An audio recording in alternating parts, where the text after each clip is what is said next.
Hello നമസ്കാരം. ഇന്ന് നമ്മളുടെ ഓണം സീരീസിലെ ഒരു പുതിയ വീഡിയോ ആയിട്ടാണ് ഞാൻ വന്നിട്ടുള്ളത്. ഇന്ന് നമ്മൾ ഓലനാണ് ഉണ്ടാക്കാൻ പോകുന്നത്. നമ്മുടെ ഓണം സദ്യയിൽ ഒഴിച്ചു കൂട്ടാൻ പറ്റാത്ത വളരെ ക്യൂട്ടായിട്ടുള്ള ഒരു കറിയാണ് ഓലൻ. വളരെ സിമ്പിളായിട്ട് ഉണ്ടാക്കിയെടുക്കാൻ പറ്റുന്ന ഓലന് ആവശ്യമായ സാധനങ്ങൾ എന്തൊക്കെയാണെന്ന് നോക്കാം. അരമുറി തേങ്ങ ഞാൻ ചിരകി വെച്ചിട്ടുണ്ട്. ഇതിൻ്റെ പാലെടുക്കാനുള്ളതാണ്. നമുക്ക് ഒന്നാം പാലും രണ്ടാം പാലും എടുക്കണം. അപ്പോൾ ഇത് നമുക്ക് അരച്ചെടുക്കാം. ഒന്നാം പാലും രണ്ടാം പാലും എടുത്തു വയ്ക്കാം. നമ്മൾ മിക്സിയിലെ ഏറ്റവും ചെറിയ ജാറ എടുത്തിരിക്കുന്നത്.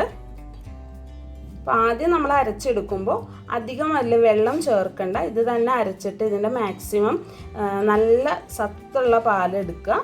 പിന്നീട് നമുക്ക് കുറച്ച് വെള്ളം ചേർത്തിട്ട് അതിനൊന്നും കൂടി ഗ്രേറ്റ് ചെയ്തിട്ട് അതിൻ്റെ രണ്ടാം പാലും നമുക്ക് എടുത്തു വയ്ക്കാം. ഇത് നമുക്ക് അരച്ചെടുക്കാം.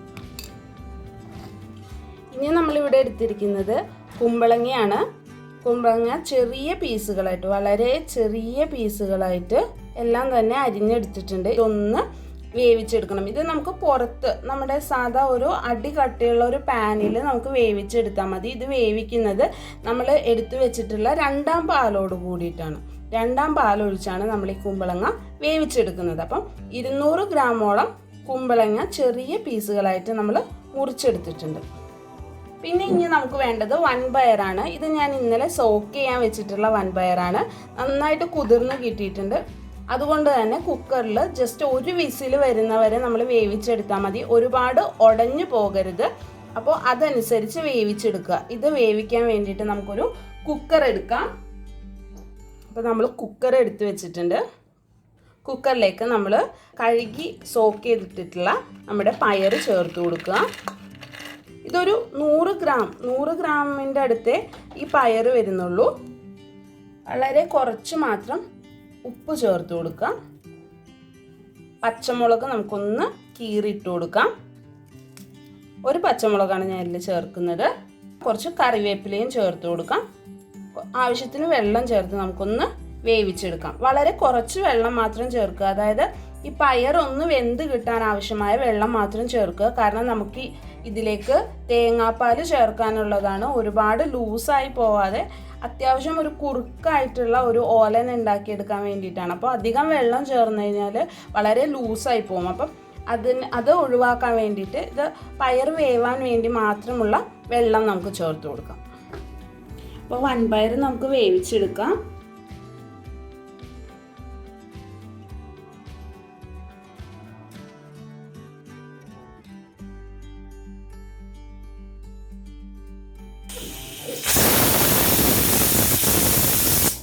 ബാക്കി പ്രിപ്പറേഷൻ എങ്ങനെയാണെന്ന് നോക്കാം.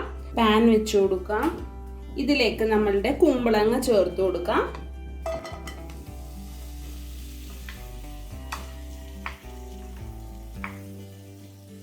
ഇതൊരു 200 ഗ്രാമോളം കുമ്പളങ്ങ ഉണ്ട് കേട്ടോ.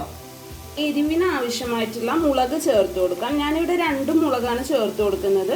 ഒരു മുളക് നമ്മൾ വൻപയറിൽ വേവിച്ചിട്ടുമുണ്ട്. ഇനി എരിവ് ആവശ്യമുണ്ടെങ്കിൽ ഒരെണ്ണം കൂടി ചേർത്ത് കൊടുക്കാം. ഇപ്പോൾ 2 എണ്ണമാണ് ചേർക്കുന്നത്. അതുപോലെ തന്നെ നിറയെ കറിവേപ്പില ചേർത്ത് കൊടുക്കാം. വളരെ കുറച്ച് മാത്രം ഉപ്പ് ചേർത്ത് കൊടുക്കാം. കാരണം കുറച്ച് ഉപ്പ് നമ്മൾ വൻപയറിൽ ചേർത്തിട്ടുള്ളതാണ്. ഒരു അര കപ്പ് തേങ്ങാപ്പാലിലാണ് നമ്മൾ വേവിച്ചെടുക്കാൻ പോകുന്നത്. ലോ ഫ്ലെയിമിൽ നമുക്ക് അടച്ചു വെച്ചിട്ട് ഈ കുമ്പളങ്ങ ഒന്ന് വേവിച്ചെടുക്കാം. നമ്മൾ തേങ്ങാപ്പാലാണ് ഉപയോഗിച്ചിരിക്കുന്നത്. അതുകൊണ്ട് ഒരുപാട് തിളച്ച് കഴിഞ്ഞാൽ അത് പിരിഞ്ഞു പോകാനുള്ള സാധ്യതയുണ്ട്. അതുകൊണ്ടാണ് ലോ ഫ്ലെയിമിൽ ഇട്ടിട്ട് കുക്ക് ചെയ്തെടുക്കാം എന്ന് പറയുന്നത്. അങ്ങനെ ആകുമ്പോൾ അത്രയും അതങ്ങോട്ട് പിരിഞ്ഞ് അതിൻ്റെ ആ ഒരു ടെക്സ്ചറിൽ വ്യത്യാസം വരില്ല. ഇടയ്ക്കൊന്ന് ഓപ്പൺ ചെയ്തിട്ട് ഒന്ന് ഇളക്കിയിട്ട് കൊടുക്കാം.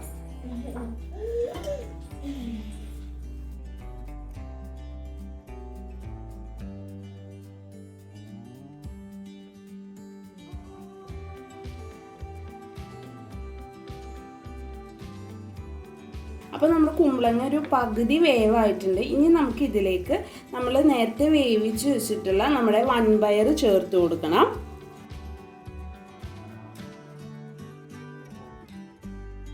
വൻപയർ ചേർത്ത് കൊടുക്കുമ്പോൾ അതിൻ്റെ വെള്ളം ചേർക്കരുത്. കാരണം നമ്മുടെ ഓലൻ്റെ കളറിൽ വ്യത്യാസം വരും. ഇപ്പോൾ ഇന്ന് നമ്മുടെ വൻപയർ മാത്രം ചേർത്ത് കൊടുക്കുക. അതിൻ്റെ വെള്ളം ചേർത്ത് കൊടുക്കരുത്. നമുക്കൊന്ന് ഇളക്കി ഇട്ട് കൊടുക്കാം.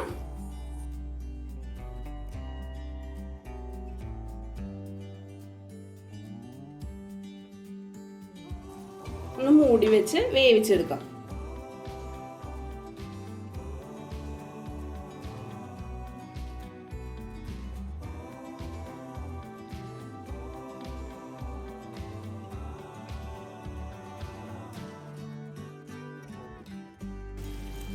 അപ്പോൾ നമ്മുടെ ഓലൻ്റെ കഷ്ണങ്ങളെല്ലാം നന്നായിട്ട് വെന്ത് കിട്ടിയിട്ടുണ്ട്. നമുക്കിതിലേക്ക് ഇനി നമ്മൾ എടുത്തു വെച്ചിട്ടുള്ള ഒന്നാം പാല് ചേർത്ത് കൊടുക്കാം. അപ്പോൾ നമുക്ക് പാല് ചേർത്ത് കൊടുക്കാം. 1 കപ്പ് പാലാണ് നമ്മളിവിടെ ചേർക്കുന്നത് കേട്ടോ.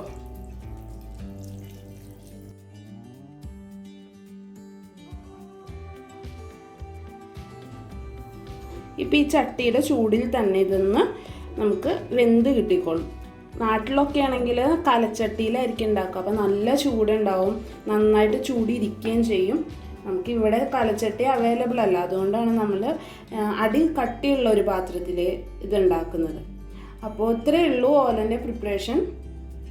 നമുക്കിതിൻ്റെ മുകളിലേക്ക് കുറച്ച് നല്ല വെളിച്ചെണ്ണ, നല്ല പച്ച വെളിച്ചെണ്ണ ചേർത്ത് കൊടുക്കാം.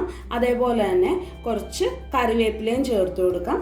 അപ്പോൾ ഓലൻ ഇവിടെ റെഡിയാണ്. ഓണസദ്യക്കുള്ള നമ്മുടെ ഓലൻ ഇവിടെ തയ്യാറാണ്. എല്ലാവരും ട്രൈ ചെയ്ത് നോക്കുക. വളരെ സിമ്പിളായിട്ടുള്ള കറിയാണ്. കുഞ്ഞു കുട്ടികൾക്കൊക്കെ വളരെ ഇഷ്ടപ്പെടും. കാരണം അധികം എരിവ് ഉപയോഗിക്കുന്നില്ല, അല്ലെങ്കിൽ വേറെ സ്പൈസസ് ഒന്നുമില്ല. തേങ്ങാപ്പാലിൻ്റെ ഒക്കെ ഒരു നല്ല മധുരമുള്ളൊരു കറിയും കൂടിയാണ്. അപ്പം എല്ലാവരും ഒന്ന് ട്രൈ ചെയ്ത് നോക്കുക. നിങ്ങളുടെ അഭിപ്രായങ്ങൾ നമ്മുടെ കമൻറ്റ് ബോക്സിൽ ഒന്ന് ഡ്രോപ്പ് ചെയ്യുക. അപ്പോൾ നമുക്ക് അടുത്ത വീഡിയോയിൽ കാണാം. അതുവരേക്കും ബൈ ബൈ.